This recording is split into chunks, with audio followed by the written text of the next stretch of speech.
हुकूमत एक अपनी रिपोर्ट पेश करे यहाँ पे कि उन्होंने पिछले जब से सीसीडी बना कितने इनकाउंटर हुए, उनमें कितनी एफआईआर्स हुई और उसकी सारी तफसीलात इस ऐवान को बताई जाएं। ये बड़ी इंपॉर्टेंट बात है क्योंकि इसके अंदर इस मामले में बहुत सारी जो पुलिस वाले लोग हैं उन्होंने बड़ी बड़ी दिहाड़ियां लगाई हैं सर, लोगों को थ्रेट करके कि तुम्हारा नाम लिस्ट में आ गया, इतने पैसे दो तो तुम्हारी जान छोड़ते हैं।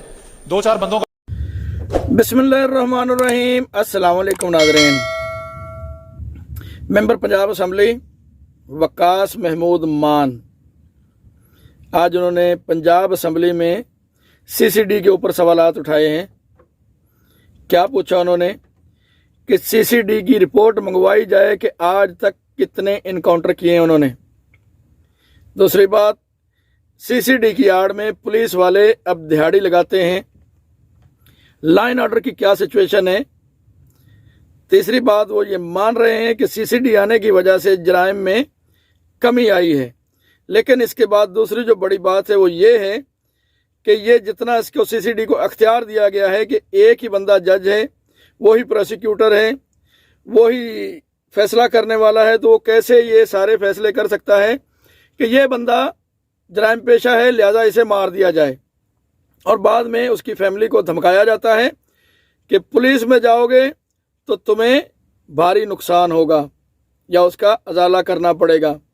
आइए सबसे पहले ये वकास महमूद मान की स्पीच सुनते हैं।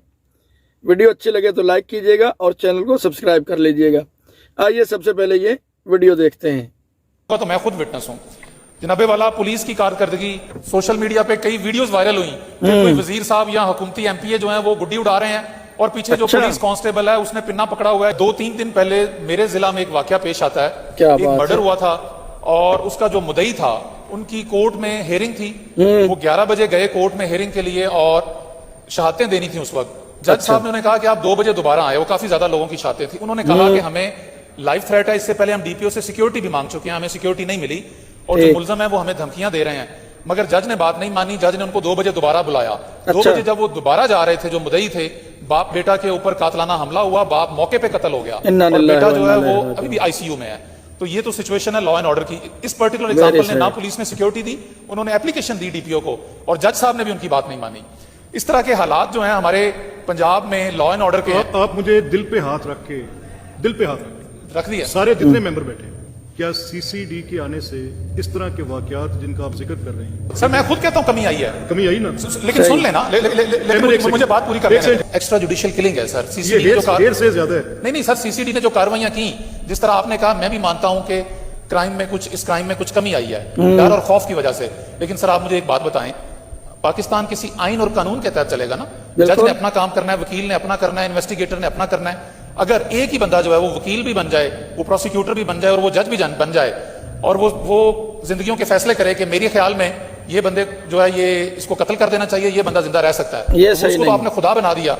अब वो जो बंदा है उस सीट पे कल को, मुझे नहीं पता आज जो बैठे हुए हैं वो कितने सच्चे हैं और कितने ईमानदार हैं, लेकिन कल को ऐसा बंदा आ जाता है जो अपने जाती मफाद के लिए उसको इस्तेमाल करता है। उसूली तौर पे जो आप कह रहे हैं, मैं आपकी बात को अलाउ करेंगे? नहीं, बिल्कुल नहीं। ये इख्तियार किसी के पास नहीं होना चाहिए। सर फिर आप उसको प्रमोट ना करें ना, जो आपने पहले बात की। जैसे आपने कहा कि किसी एक फर्द वाहिद को इख्तियार नहीं होना चाहिए, एब्सोल्युटली राइट, ये बात ठीक है।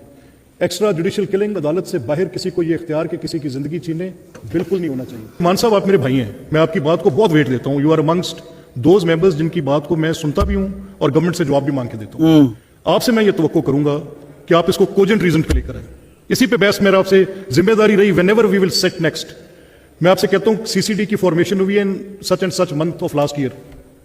उससे पहले के पुलिस एनकाउंटर्स पूरे पंजाब के आप ले आए। सर मेरी गुजारिश ये है कि जो सीसीडी जो कार्रवाई करती है ना, वो एक बंदे को जिसको मारते हैं उसके बाद उसके जो वरसा हैं उनको धमकाते हैं कि आपने पुलिस में रिपोर्ट नहीं करना वरना हम ये करेंगे, हम वो करेंगे, और उसको दफनाते हैं अपनी मौजूदगी में। ठीक, तो उनकी एफआईआर कहां से आनी है? स्टाम्प पेपर उनसे लिखवाते हैं, उनसे जो है वो गारंटर लेते हैं, उसके बाद बॉडी उनके हवाले करते हैं। ये कुछ तल्ख हकीकतें हैं। आप बात कर रहे हैं आइन और कानून की, मैं भी यही कह रहा था कि एक फर्द वाहिद को उसकी इख्तियार नहीं होना चाहिए। सर एक बंदे के हाथ में अथॉरिटी है, उसके पास पुलिस फोर्स है, उसके पास बंदूक है, आगे एक नहाता बंदा होता है, वो बेचारा डर के बैठ जाता है। मगर इसके ऊपर मैं आपको ह्यूमन राइट्स कमीशन पाकिस्तान की रिपोर्ट जरूर दूंगा। ये शेखुपुरा वाला वाकया मैंने आपको एक कोट किया। सर जो हमारी मिनिस्ट्री ऑफ प्लानिंग है उन्होंने एक house hold integrated economic survey किया है। उसके मुताबिक 6 साल पहले जो एक हाउस होल्ड की इनकम थी आज वो इनकम उससे कम है, बावजूद इसके कि महंगाई इतनी बढ़ गई। हमारे पास जो बेरोजगारी है वो 7% है, जो पिछले 21 सालों की हाईएस्ट है। इसके अलावा जनाब 45% आपकी अवाम सतह गुर्बत से नीचे है। अच्छा। उनको दूसरे वक्त की रोटी का नहीं पता। और पाकिस्तान की जो 60% वेल्थ है, इसी रिपोर्ट के मुताबिक वो सिर्फ 10% लोग उसके मालिक हैं। अब सर, ये अमीर और गरीब का जो इतना बड़ा फर्क है और जो बढ़ता जा रहा है, इस माहौल में आप जो इकदाम उठाते हैं पंजाब हुकूमत, मैं 2-3 का नाम लूंगा। आपने जहाज की बात की, ये जहाज आप ले लेते हैं 11 अरब का। आप कुछ महीने पहले यहां से एयर पंजाब के बारे में कोई बिल लेके आते हैं। हमें ये, हमारा हंच यही है कि ये कार्रवाई डालनी थी पंजाब हुकूमत ने कि जहाज सीएम ने अपने लिए लेना था, क्योंकि अगर पंजाब एयर है वाकई बकौल इंफॉर्मेशन मिनिस्टर, तो उसका कोई बताएं, उसकी कोई SCCP से रजिस्ट्रेशन हो, उसकी कोई सिविल एविएशन से कोई जो है वो उन्होंने NOC लिया हो, उसका कोई CEO हो, उसका कोई दफ्तर हो, कोई फोन नंबर हो। अच्छी बात की। सेम टाइम पे जब मुस्लिम लीग नून और वजीर आजम शहबाज शरीफ साहब जो है वो क्रेडिट लेते हुए नहीं थकते कि मैंने PIA प्राइवेटाइज कर दी, और उसी वक्त आप कहते हैं कि आपने एयर पंजाब बनानी है। ये तो एक खुला तजाद है। PIA दहाइयों से है, उसको आप नहीं चला सके और क्रेडिट ले रहे हैं उसका। और दूसरी तरफ कहते हैं आपने पंजाब के स्कूल जो हैं, पंजाब के बेसिक हेल्थ यूनिट जो हैं, उनको आउटसोर्स कर रहे हैं क्योंकि हुकूमत नहीं चला सकती, मगर आप पंजाब एयर चलाएंगे। तो सर, ये जो चीजें हैं इनके ऊपर गौर करने की जरूरत है। जिस तरह से ये गरीब और अमीर का, ये सिर्फ आप जो है वो सोशल मीडिया के ऊपर अरबों रुपए अपनी जाती तशहीर के ऊपर CM साहिबा और पंजाब गवर्नमेंट खर्च करके ये पोर्ट्रे करने की कोशिश की जा रही है कि पंजाब में बड़ी डेवलपमेंट और पंजाब बड़ी तरक्की की तरफ जा रहा है। मगर क्या आम आदमी की जिंदगी बेहतर हुई? क्या रोजगार बेहतर हुआ? क्या बिजली के बिल सस्ते हुए?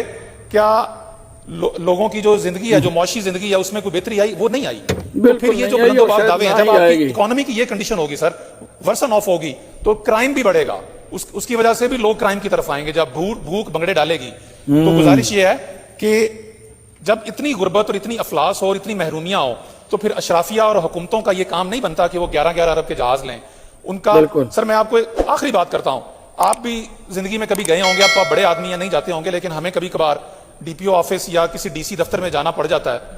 सर, हम अगर DPO ऑफिस जाएं, वो 2-4 एकड़ में होता है, और कमरे, उसका जो दफ्तर है उसका कमरा खोलें तो आगे ऐसे लगता है जैसे किसी 5 स्टार होटल का कमरा है। और उसी दरवाजे के बाहर धूप में, घास पे, बरामदों में फटे हुए कपड़ों के साथ, टूटी जूतियों के साथ साहिल जो हैं वो बैठे होते हैं और इंतजार कर रहे होते हैं कि कब हमारी आएगी तो शायद बाबू हमें सुन ले।